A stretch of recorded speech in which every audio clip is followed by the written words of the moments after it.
In this video lecture, we are going to look at if-else statement in C programming language.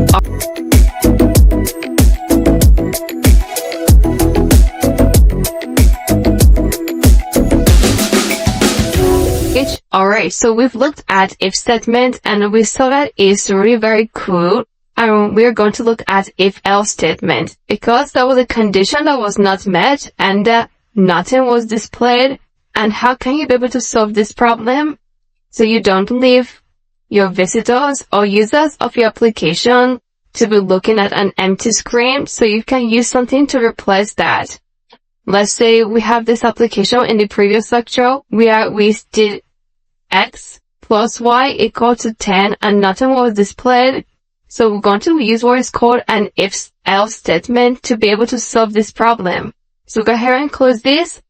And then we have this. We don't need to change anything. Let's go ahead and write what is called else.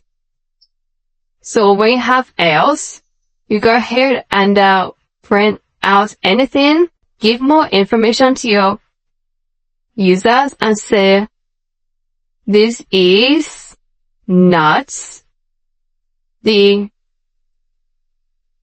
true result. Okay, so you can write anything and go ahead and run this code and let's check it out. This is not the true result. You see that? So if-else statement can help you to make sure that you have a system that is so smart. So for your system to be smart, you must include an else statement to make it to be smart. So when x plus y is equivalent to 14, and while you run the code, you get something and that is, the statement is true. And when that is not equal to, let's say it is 140, and go ahead and run and check it out, this is not the true result. You see that?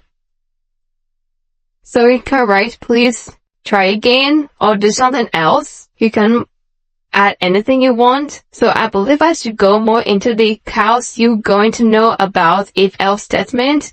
And this is the basics, and it really takes you from the ground level to where you should be.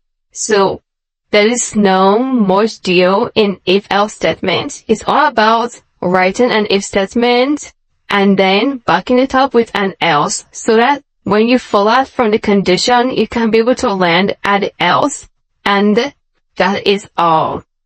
So if you have any question under this video lecture, please use the question and the answer section, and I'm going to get back to you as soon as possible. Thank you so much, and I'm going to see you in the next video lecture.